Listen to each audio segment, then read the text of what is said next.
we need grace for timely a help. nílò oore ọ̀fẹ́ fún ìrànlọ́wọ́. And I said, when you have grace for timely Mo sọ help, fún wa pé bàtà bá ní oore ọ̀fẹ́ fún ìrànlọ́wọ́ lákòókò. then God will help you to. The grace for timely help make us do the impossibility in your life. Oore ọ̀fẹ́ yìí a máa ń ṣe ohun tí a rò pé kò ṣeé ṣe láyé wa. It brings hope out of hopeless Yóò situation. mú ìrètí wá níbi tí a rò pé kò sí ìrètí mọ́. Then I gave us some of the example of those that receive grace for timely Mo help. sì fún wa ní àwọn àpẹẹrẹ àwọn èèyàn tó rí ìrànlọ́wọ́ gbà ní àkókò. I told us about the children of Israel at the Red Sea. Mo sọ fún wa nípa àwọn ọmọ Ísírẹ́lì nígbà tí wọ́n wà nínú òkú pupa. I won't go back to that N ò ní again. padà sí eléyìí mọ́. I told us about the widow, Mo sọ fún wa nípa opó.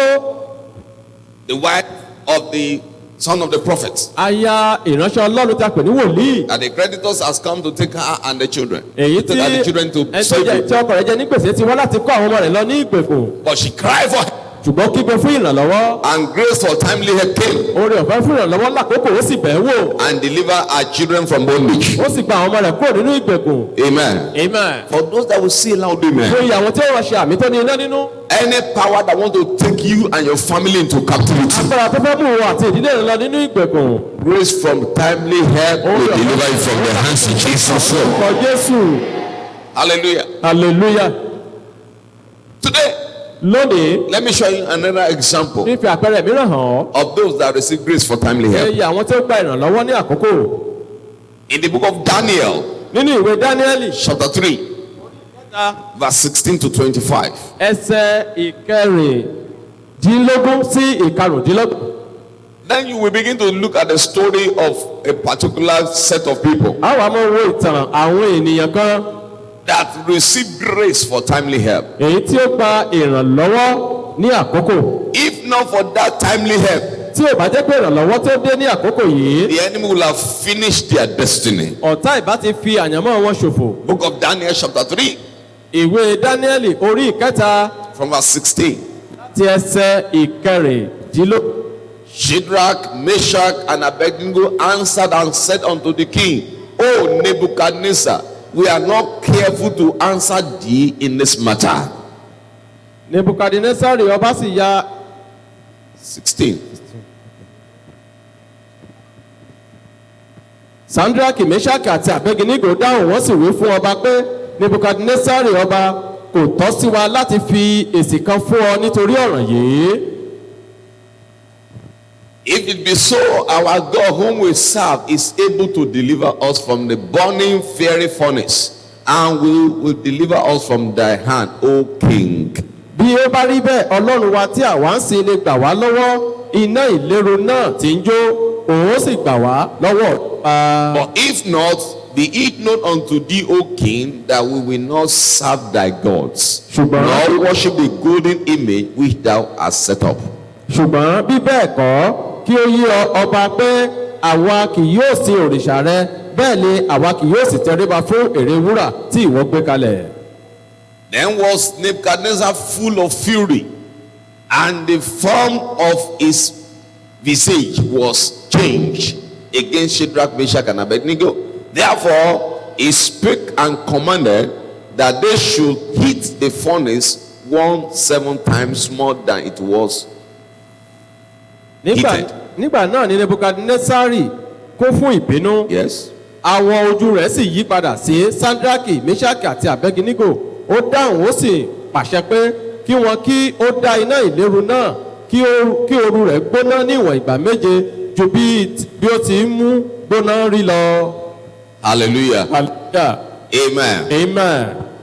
Amen. Amen. Now let me just stop them Kí n dánu dúró níbí, and let me just continue. kí n sì tẹ̀síwájú. Now, what is happening here? Kí ni ó ṣẹlẹ̀ níbí yìí? This what we might have read it over and over again A ti lè kà á ní ìgbà dé ìgbà about these Hebrew boys. nípa àwọn ọmọ Hébérù mẹ́ta yìí. Number one, Àkọ́kọ́, they were in a strange land. wọ́n wà ní ilẹ̀ àjèjì. They were in bondage. Wọ́n wà nínú ìdè. Now they needed many things. Wọ́n nílò ọ̀pọ̀lọpọ̀ nǹkan. But most of the things they needed was the help of God. ṣùgbọ́n tí wọ́n nílò jùlọ náà ni ìrànlọ́wọ́ ọlọ́run For them to be able to sail through in a strange land. láti lè làájá ní ilẹ̀ àjèjì. Amen. amen. So in a strange land, ní ilẹ̀ àjèjì yìí they decided that they are going to stand by their identity as a Jew. wọ́n pinnu láti dúró gẹ́gẹ́ bí ọmọ tí ó wá láti ilẹ̀ Júù. That they are not going to bow down to worship idols. wípé àwọn ò ní forí balẹ̀ fún òrìṣà. But on this unfaithful time, ṣùgbọ́n ní ọjọ́ ológo yìí unfaithful, but ọjọ́ tí ò dáa yìí the king now brought a golden calf ni ọba ó bá mọ ère wúrà yìí and set it in the midst of the city ó sì gbé e sí àárín ìlú and said, ó sì wí pé everyone must come and bow down to my idol. gbogbo ènìyàn tí ń bẹ lábẹ́ ìjọba yìí gbọ́dọ̀ wá kó sì tẹríba fún òrìṣà náà. And everybody, they were freely bowing down. gbogbo ènìyàn sì ń lọ lọ́wọ̀ọ̀wọ́ wọ́n sì ń tẹríba fún un. But these boys ṣùgbọ́n àwọn ọ̀dọ́mọkùnrin yìí that have been taught and trained as people of God, àwọn tí a ti kọ́ ní ẹ̀kọ́ ọ̀rọ̀ Ọlọ́run they said it is not proper. náà bá ní kò tọ̀nà rárá. We can't bow down. a lè tẹríba fún òrìṣà. We can't serve a lè idols. sin òrìṣà rárá. And they reported to the king, náà bá sì fi ẹjọ́ wọn sún ọba. we have seen 3 boys, a ti rí àwọn ọ̀dọ́mọkùnrin mẹ́ta. Shadrach, Meshach, Abednego. Shadrach, Meshach àti Abednego. This one says they won't bow down. àwọn eléyìí wọ́n sọ pé àwọn ò lè tẹríba fún òrìṣà. The king said, ọba bá wí pé it is not possible. kò ṣeé ṣe. Go and bring them before ẹ me. lọ kó wọn wá. Let them say to my jẹ́ face kí wọ́n wá sọ ọ́ lójú mi that they will not bow. wípé wọn ò ní tẹríba. And they went there. wọ́n sì kó wọn wá lótìtọ́. They got to the king. wọ́n wá sọ́dọ̀ ọba. And the king said, ọba bá wí pé Shadrach, Meshach, and Abednego, Shadrach, Meshach àti Abednego. these people told a lie against you. àwọn ènìyàn wọ̀nyí wọ́n parọ́ mọ́ yín. They said you said wọ́n sọ pé ẹ sọ pé you won't bow down to mine. ẹ ò ní tẹríba fún òrìṣà tí mo gbé kalẹ̀. I know you can't say that. mo mọ̀ pé ẹ lè sọ bẹ́ẹ̀. They were only telling lie wọ́n against kàn you. ń parọ́ mọ́ yín ni. And the boys answered, àwọn ọ̀dọ́mọkùnrin yìí bá dáhùn pé say, oh king, ọba kẹpẹ́ we are not afraid to say it a ò again, lò láti tún sọ o that we are not going to bow wípé down a ò ní tẹríba fún òrìṣà yìí to your fún idols. òrìṣà yìí. We know our God àmọ́ ọlọ́run wa tí àwa ń sìn is able to give us timely help, ó lè gbà wá ó lè fún wa ní ìrànlọ́wọ́ ní àkókò and he will deliver you, yóò sì deliver gbà us wá nítorí pé from your hand. lọ́wọ́ rẹ The king become more furious. ọba bá bínú. You said it at my back, ẹ sọ lẹ́yìn mi and you can also say it at my ẹ tún presence. tún sọ lójú mi. What effrontery? irú àrífín wo ni eléyìí. How can you do that? báwo lẹ ṣe lè ṣe eléyìí. I commanded ó wá pàṣẹ. that they go and hit the furnace ẹ 7 lọ yí times, ooru iná yìí sókè ní ìgbà 7 sí i. and it was heated. wọ́n sì ṣe bẹ́ẹ̀. Amen. amen. Now, he now said, dábàá wípé cast them. ẹ jù wọ́n sínú iná. No, this is what happened. ohun tó ṣẹlẹ̀ nìyí. Now, you see, I've heated it 7 times. iná náà wọ́n ti yí i sókè. He was telling, have you seen it? ẹ ti rí pé wọ́n ti yí i sókè ní ìgbà 7. To put you. ebi tá ó jù yín sí nìyí. But let the music play. ẹ jẹ́ kí a tún wá kọrin yìí Let sí. the trumpet be blown. kí tàlàkà kí ó dún. Let everybody bow down. kí gbogbo èèyàn kó sì tún tẹríba. Let me see if you will not bow kí down. wá wò ó bóyá ẹ̀ wá ní tẹríba. If you don't bow down, you will go there. tẹ́ ò bá tẹríba ẹ wọnú iná yìí lọ. What happened? kí ló wá ṣẹlẹ̀. They blew the trumpet. wọ́n sì bẹ̀rẹ̀ sí ní fún tàlàkà The yìí. whole land bowed down. gbogbo ìlú sì tẹríba. It was only the 3 of them that àwọn stood. mẹ́ta yìí nìkan ló wà lórí ìdúró. Amen. amen. Can I pray for somebody? ní gbàdúrà fún ẹnìkan. Every one of you, gbogbo yín pátá. your enemy will bow down before you. tẹríba níwájú rẹ lórúkọ Jésù. Only the 3 of them stood. àwọn mẹ́ta yìí nìkan ló dúró. And they said, lọ́ba wípé what? kí ló dé.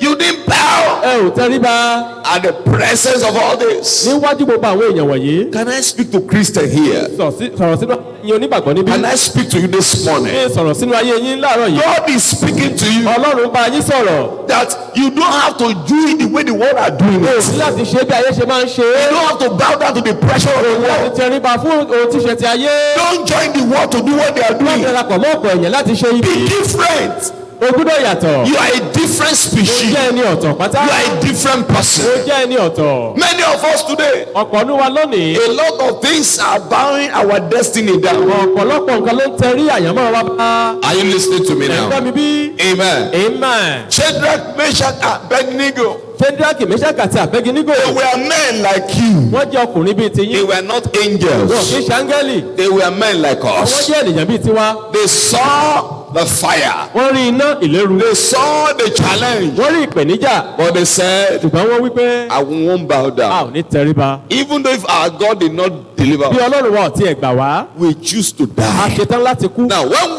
we were talking about discipleship in our meeting yesterday, à ń sọ̀rọ̀ nípa ọmọlẹ́yìn nínú ẹ̀kọ́ wa lánàá. and we got to a point we were looking at some things deeply. a sì wá dé ìkórìtà kan tí a ti ń walẹ̀ jìn. Until you take your Christianity to that level, ó dìgbà tó bá mú ìgbàgbọ́ rẹ dé pele tí à ń sọ it yìí. is either Jesus or nothing. bóyá Jésù tàbí It is either Jesus or nothing. bóyá Jésù ni tàbí kò sí ohunkóhun mọ́. It is until you take your level to that ó place. dìgbà tó bá mú ìgbàgbọ́ rẹ dé pele yìí. There are many of us. ọ̀pọ̀ nínú wa We still have alternative. a sì ní ọ̀nà mìíràn.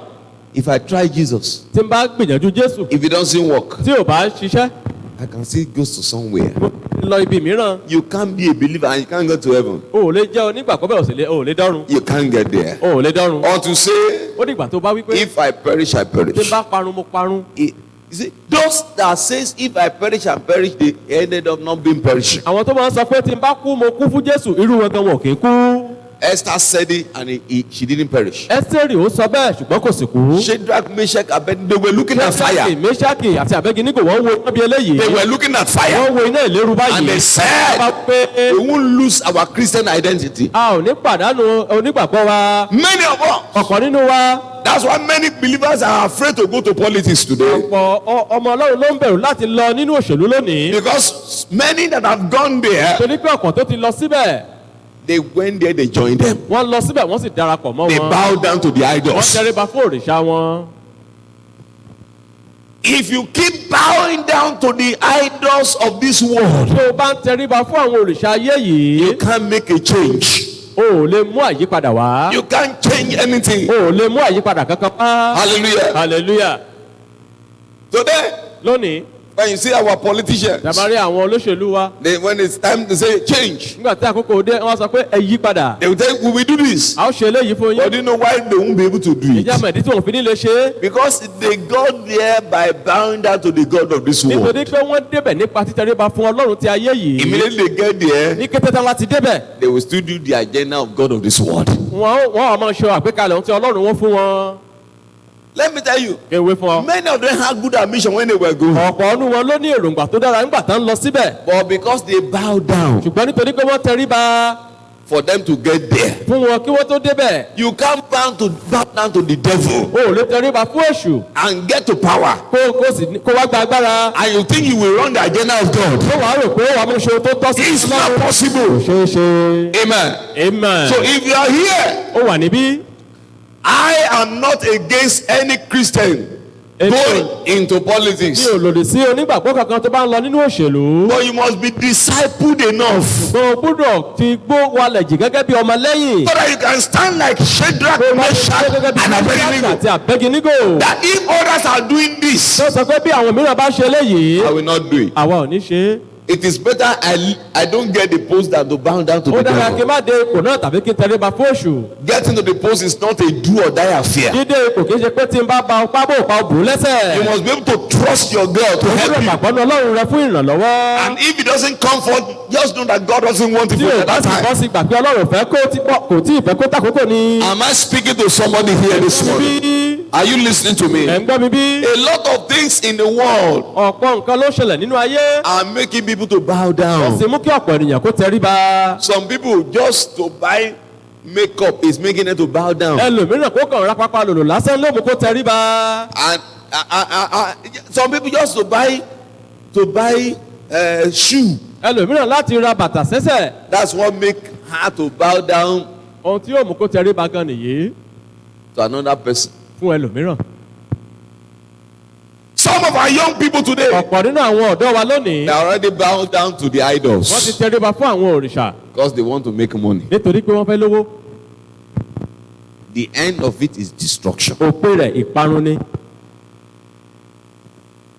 You come back to the devil and become honorable. o ò lè tẹríba fún èṣù kó o sì wá dẹni ọlá No. rárá. Because the end of the devil is destruction. nítorí pé òpin sátánì ìparun ni. Shadrach, Meshach, and Abednego. sẹ́ńdírákì mẹ́ṣákì àti àbẹ́gínígò. They knew their God is able to give them help. wọ́n mọ ọlọ́run wọn ó lè fún wọn ní ìrànlọ́wọ́. They knew he's able to give them wọ́n mọ̀ help. pé ó lè fún wọn ní So ìrànlọ́wọ́. therefore they said, we won't bow down. wọ́n wá sọ wípé àní tẹríba. Can I speak to you kí this sọ̀rọ̀ morning? sínú ayé rẹ báyìí. Your God is able to give you help. ọlọ́run rẹ ó lè fún ọ ní ìrànlọ́wọ́. Can you say to yourself, sọ fún ara rẹ báyìí. my God is able to give me ọlọ́run help? mi ó lè fún mi ní ìrànlọ́wọ́. Oh, surrender that. you don't say it very well. My God is able to help me. ọlọ́run mi ó lè ràn mí lọ́wọ́. He's able to help me. ó lè ràn mí lọ́wọ́. It's enough to help me. ó tó láti ràn mí lọ́wọ́. Amen. amen. So don't look for help in Egypt. máa wá ìrànlọ́wọ́ lọ sí íjíbítì. Don't look for help where there is no help. máa wá ìrànlọ́wọ́ lọ síbi tí kò ti sí ìrànlọ́wọ́. Hallelujah. hallelujah. Shadrach, Meshach, and Abednego. sẹ́ńdírákì mẹ́ṣákì àti àbẹ́gínígò. They told them to bow down, wọ́n wí fún ọ pé kí wọ́n tẹríba. and they did not bow down. ṣùgbọ́n wọn ò tẹríba. What happened to them? kí ló wá ṣẹlẹ̀ sí wọn. Immediately, ní kété